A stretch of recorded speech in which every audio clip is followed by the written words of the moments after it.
Welcome to this week's episode of Straight Talk. My name is Anastasia Mareta, and today we are going to talk about the current Kenya's political state, and I am joined in studios by our resident political analyst, Olenja Benjamin. Welcome to KTS. Thank you. Karibu sana. Asante. So let us start by trying to analyze the overview of the Kenyan election that has happened not more than a week ago. Yeah, recently, on 8th of this month, we had a very wonderful election process. I think in the history of our country, it is one of the elections that was highly voted, as in many people came to vote for their leaders, their preferred leaders. And the reason to this is because many people had also registered as voters. Yeah. You remember we had less millions the previous time, but now we had 19 million. Yeah, registered. And that's the reason why many people came out to vote. But even if there were 19 million, you can look at the process. We were going to the stations to vote, and within just a few minutes we are done. Yeah. And the process was so quick and so fast, despite the 6 ballot papers we had to fill. And I want just to say that after everything went well and we got the results, maybe the thing that maybe Kenyans did not understand or did not get a clear picture was maybe the technological part of it.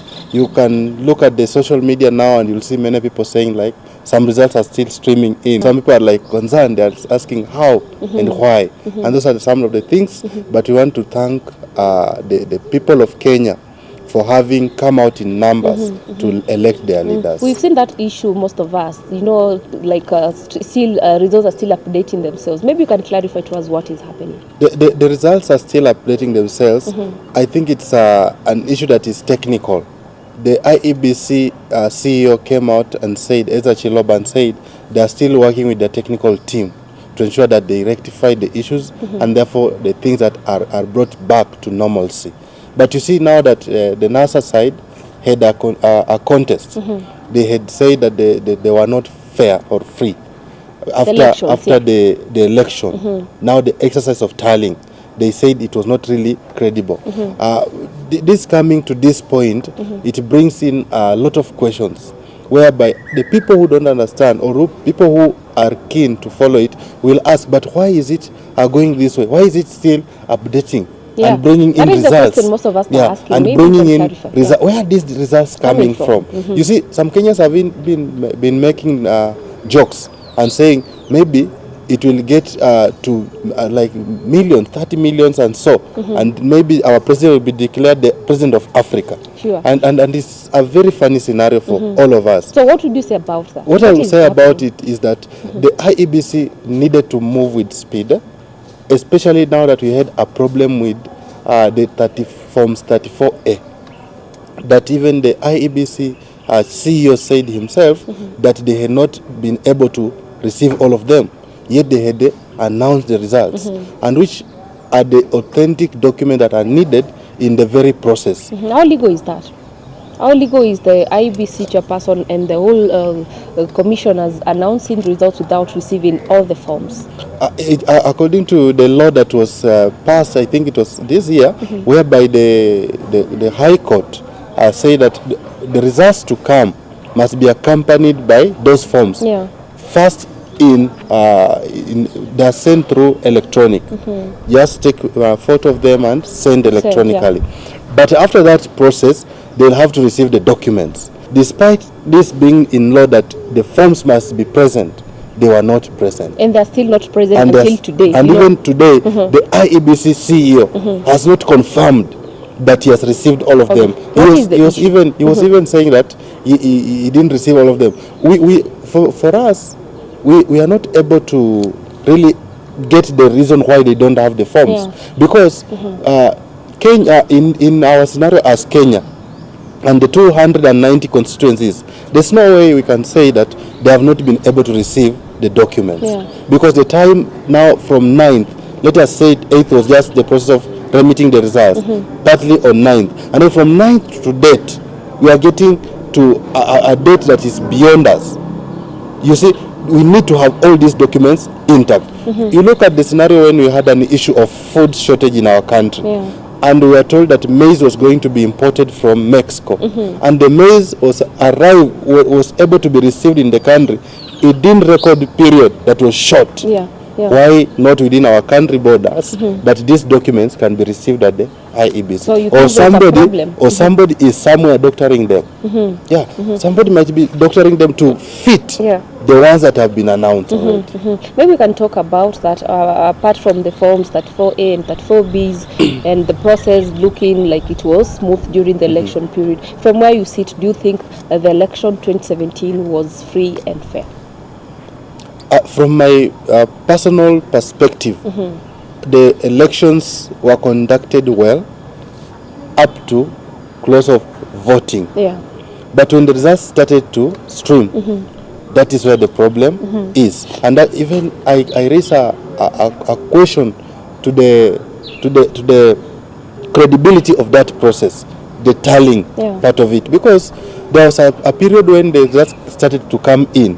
You realize that as the results were coming in, they reached a point and it was like they are set in a manner that they maintain a certain percentage against the other percentage of the presidential candidates. And that's where the question is. And that, I think, for me personally, I look at that and I say it was not actually credible to that point. Yes. Maybe we can leave that idea or that issue to the IBC and the NASA people going to court and talk about representation. You know, Jubilee got many candidates going to the National Assembly, to the Senate.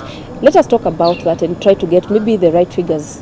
Who is where? When you look at the figures from the governor side, Jubilee has the majority. He got many governors from around the country. I think Jubilee had around 24, 25. And then these other ones are shared amongst NASA affiliate parties. And remember, there's also other parties like the Chap party of Governor for Machakos, which is an affiliate to the President Uhuru Kenyatta. So you will find when you come back and you bring this together, you realize that the majority side is the Jubilee. And then when you come to Senate, the same is happening. Many elected senators are from the Jubilee side. And then when you go to Parliament down there, you realize Jubilee had at the end, towards the end of 9th, Jubilee had around 141 members of Parliament. And this number, I think, it either increased. So when you look at the houses, where the president can sit and be comfortable that he has the numbers that he desired to have. That brings me to the next question. If Raila Odinga got the seat, the presidential seat, without the numbers, you know, people backing him up in the Senate, in the National Assembly, what would be the repercussions of having a president without numbers? The repercussion will be he will not be able to make strong executive decisions, because those decisions must be backed by the legislative approvals. There are some decisions that the president must make which are a must to go through Parliament. And you see, if he was in such a scenario and takes something to Parliament, it is easily contested against, and it will not be able to pass. You remember, even in the past regime, the first term of President Uhuru Kenyatta, you realize that it was easy for him to pass some things in Parliament because he could just give it to the leader of majority, who could go to the Parliament and bring it to the floor of the house, and then through the processes it is taken through, and then he goes to it and assents to it as a law. And therefore, when you look at all this scenario here, if Raila got, or if Raila, after this court case, he happens to be the president of this country, he will have a hard time, and maybe he can be impeached easily, and then we go back to the election. So when the way things are standing, it is not a fair play for the president who has the minority in the houses. However, as I was going through the country before we casted our votes, I could hear many people say, let us down here just give everybody a fair play, but up there let us change. So people were yearning to change the president, but they were not yearning to change the leaders at the grassroots. Is that the reason as to why we have Jubilee having bigger numbers? For example, when you come in an area like the Rift Valley, you realize that the Jubilee carries the day in those numbers. But when you come to the speaking of the people before, they could say, actually, we are feeling a pinch from the way the government is doing its business, we feel like the life, the economy is hard on us. We feel like we cannot be able to get the basic commodities that we desire to get. And therefore, some people actually could have voted for the other person in terms of president and then maintain this other way. However, people obey their leaders.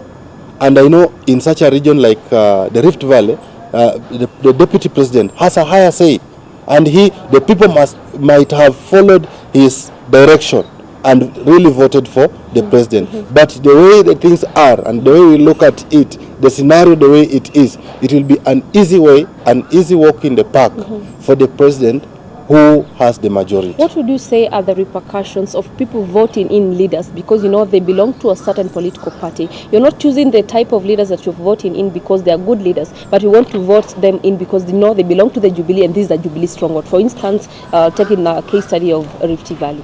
The repercussion could be during such decisions. However, we must allow democracy to prevail. But during such processes, when people are just following a movement, like say just a political party, they deny good leaders a chance.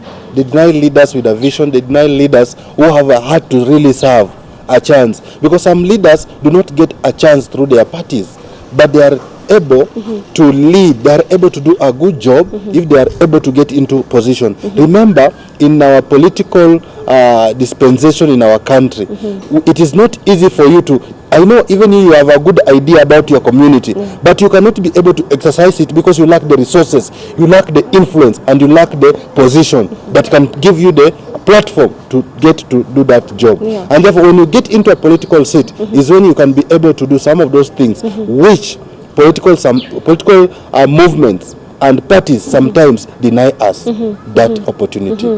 Yeah, so the repercussion will be, to some people, it will be maintaining of status quo. It will be the business as usual, the way it has been. But that person who could be having an idea and who could be desiring to bring something new to the fore may not be able to do it. And it may take longer.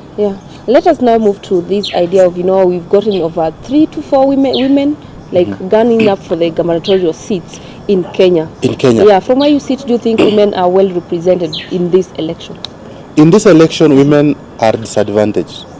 I expected to see many women come up, get elected, not nominated. I expected Kenyans will embrace women and vote for a good number of women because I believe women can do a good job. Why is the disconnect? Is it that women did not come out and contest for these seats, or is it that they came out and people did not elect them? Most women lost at the primaries.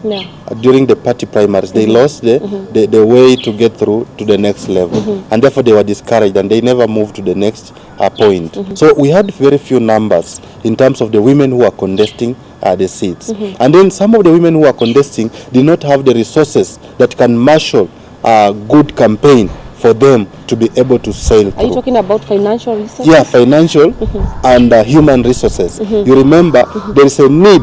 There's a need for you to be well supported. There's a need for you to sell your brand. You remember, the politics of Kenya are not like the politics of Europe. The politics of Kenya are not like the politics of the USA. And therefore, in our politics, it is also even involving sometimes hooliganism. And therefore, it is good for us to accept the fact that women did not find it soft this time round. They did not come out, especially in the way we could desire them to come strongly and contest. And you look at the scenario of the governors. We have how many governor women elect? 3. We have in Kirinyaga, we have Anne Waiguru. We have in Kitui, we have Charity Ngilu. And then we have in Bomet, we have Joyce.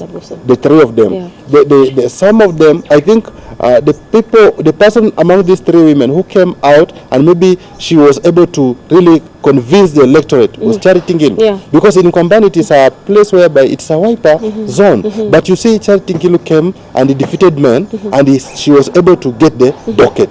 And therefore, I think we need now to monitor.